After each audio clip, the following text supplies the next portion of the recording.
SEN League next week. The Women's State of Origin Game 1 next Thursday will be live across the SEN network. And the lady who is piloting the New South Wales Sky Blues, she's the captain, it's the coach, I should say, Kylie Hilder. And she's on the line. G'day, Kylie. Good. Hello, how are you? I'm definitely not the captain, no. No, but you're at the helm. You're at the helm. The what about last year, Kylie? So, and it's good that it happened because it's probably led to what we have now. And I'm talking about the fact that it was won all the series, but Queensland retained the Shield, which leads to now being a best-of-3 series. Geez, the girls must be excited about that.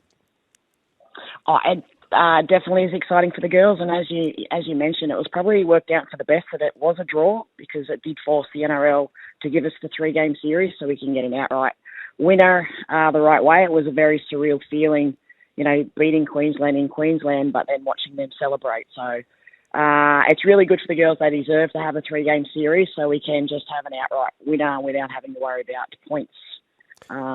So, yeah, it's going to be exciting. So, Kylie, where is camping up at the moment? So Headquarters tomorrow, your first training session, is that right? Today, we've come into camp today. So we're out at Centre of Excellence till Tuesday, and then we'll head up to Brisbane. How'd you go? Like, selections are very, very tricky, and probably more so for you guys, given the fact the NRLW hasn't started yet. Of course, you've got the Harvey Norman and so forth, but the big omission, and it's been in the press, Jessie Southwell, the young one, she's missed out. How hard a decision was that for you?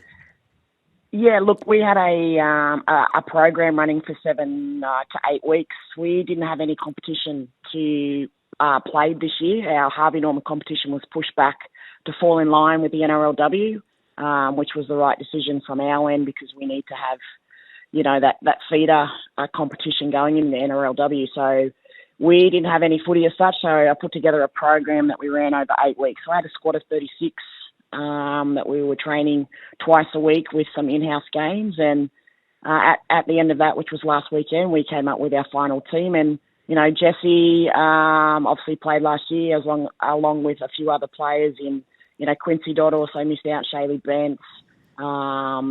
We also don't have Samaima, who's out injured again. But the quality and the depth that we have here at New South Wales is really, really good at the moment.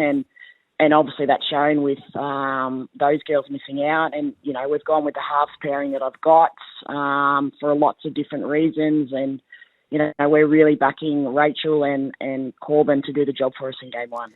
I was really interested, quite excited to see young Gracie Kemp's name there, I guess, so quickly. That big switch the Codes were fighting for it down in the nation's capital with her background being obviously rugby union. But awesome to see her name picked there.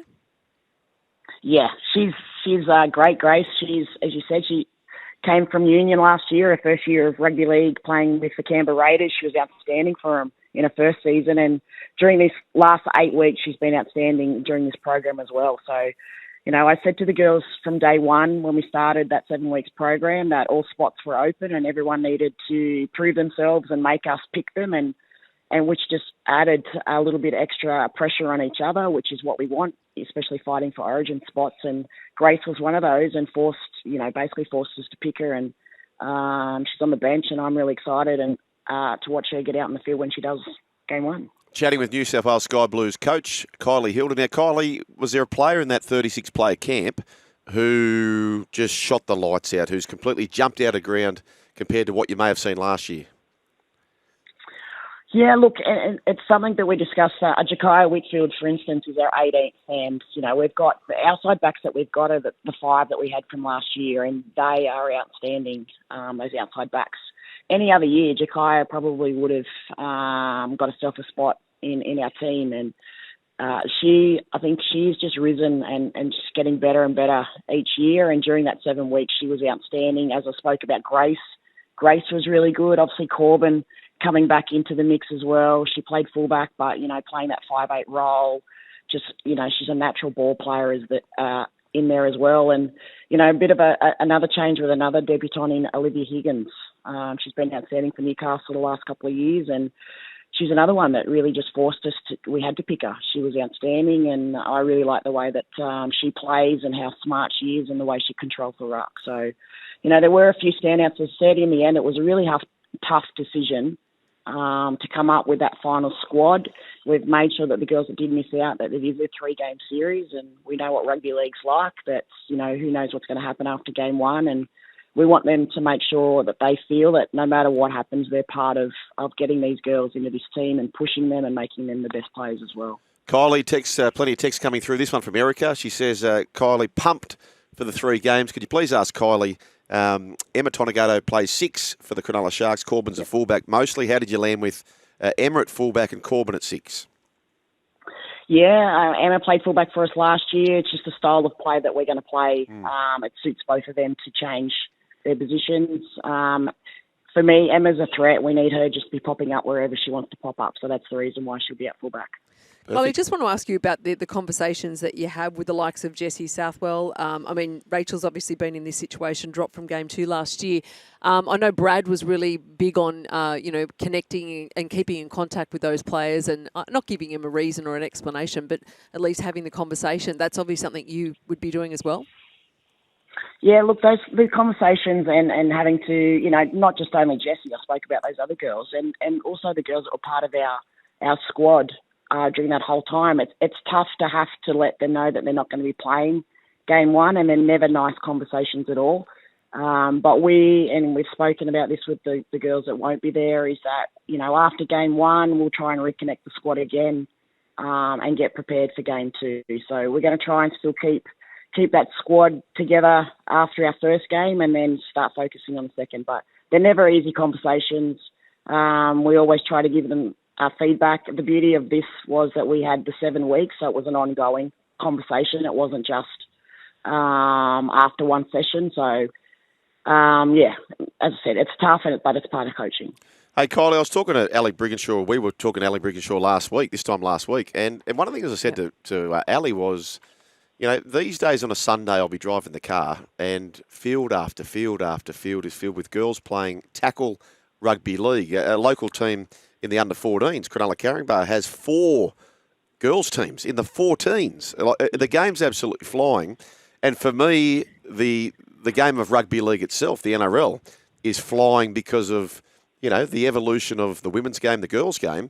Just imagine, Kylie, and I'm sure you can see this very vividly based on the path that you've tracked, can you just imagine when every NRL team, so the draw mirrors the NRLW, the NRL, it mirrors the same draw, so you can turn up, boys and girls, to every fixture knowing that there's the NRLW game and the NRL. The game will be absolutely airborne. I know you've got to take time to, grow the game and you can't expand too early, but can you see that day coming? Oh, absolutely. I mean, you just mentioned it, that there's 4 under-14 teams down at Caringbah. Even 2 years ago, we probably wouldn't have had that. So in 5 years' time, 6 years' time, there's no reason why we can't have that happening, because those younger girls coming through, they're playing footy at a lot younger age, so they're understanding the game a lot younger. So by the time they're getting to that age of being able to play, the skill level and the understanding of the game is going to be a lot better. So that's why we're seeing, the quality. We had our junior reps grand finals last weekend in the Lisa Fiola and the Tasha Gale here in New South Wales, and the standard of that, just blows you away when you see 17-year-old girls out there running around and playing shape and, playing like they've been playing it for years, when, you've probably seen that 3 years ago where they just catch the ball and try and run around each other. So it's developing well. It's really good that we're starting to get some really good quality coaches in as well. But I think the benefit is that the girls are starting to be able to play footy at a younger age. Kylie, for someone like myself, I get a little bit torn because I'm really dirty thinking, gosh, I wish this had been around for me, all these opportunities. But it's brilliant. We're seeing, the Roosters signing Liz Tafuna from the Vegas Combined, that US Sevens representative. The game is just continuing to grow. And the other side of it for me that I love is how the boys, the men, they're all buying in as well. Yeah. My kids are not just going to footy an hour early anymore. They're going 2 and 3 hours early to be able to get there to see the women play. It's awesome.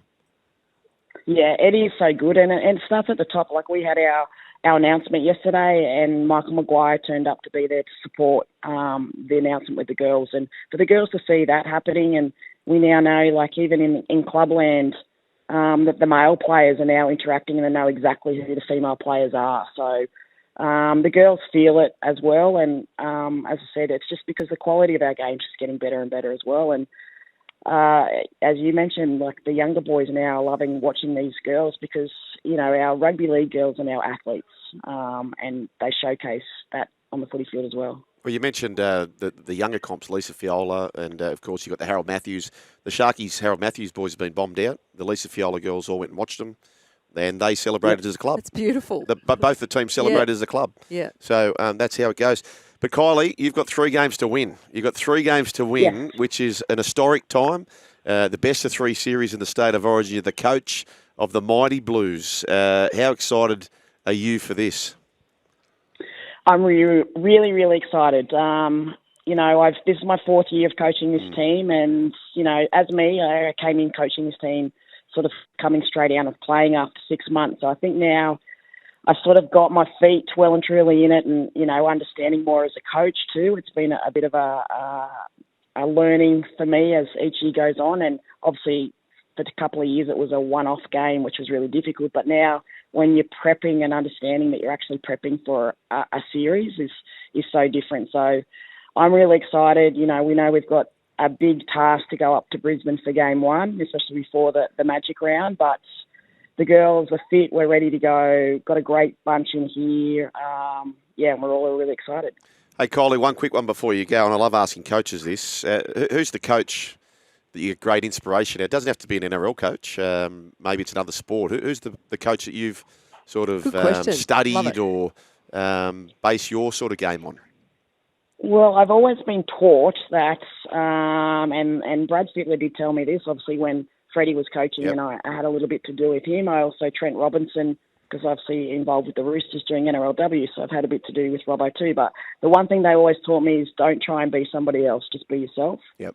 And I do take that on, making sure that I just stay true to myself, but have taken different things on the way, especially Trent Robinson and obviously Freddie with his connection side of it. So, and it's funny because being a coach of an Origin team is completely different to being coach of the club side. So, where you get in club side, you got them for whatever weeks, where in Origin, you got them for 3 games basically. So, it's also learning that. And, I work with John Strange at the Sydney Roosters in the NRLW, so I've taken a lot from him as well. Yeah, I know there's some many good stories too out there, but the Corbin Baxter has a young baby, little baby, and then comes out and now she's playing 5'8" in the famous New South Wales jersey. That's one of many, many good stories relating to the NRLW and, of course, the women's state of origin. Kylie Hilder, may you make another good story with a clean sweep for the mighty Blues, hey? And we are broadcasting into Queensland as well, so I say that from a Blues point of view. But Go the Blues. Go the Blues. Good on you, Kylie. Thank you very much. Thanks, Kylie. Kylie Hilder, coach of the New South Wales Sky Blues. And, of course, as we mentioned, you can experience Australia's greatest sporting rivalry live by securing your seats today at nrl.com/tickets. And SEN League next week. We've got the call. Women's State of Origin Game 1 next Thursday live.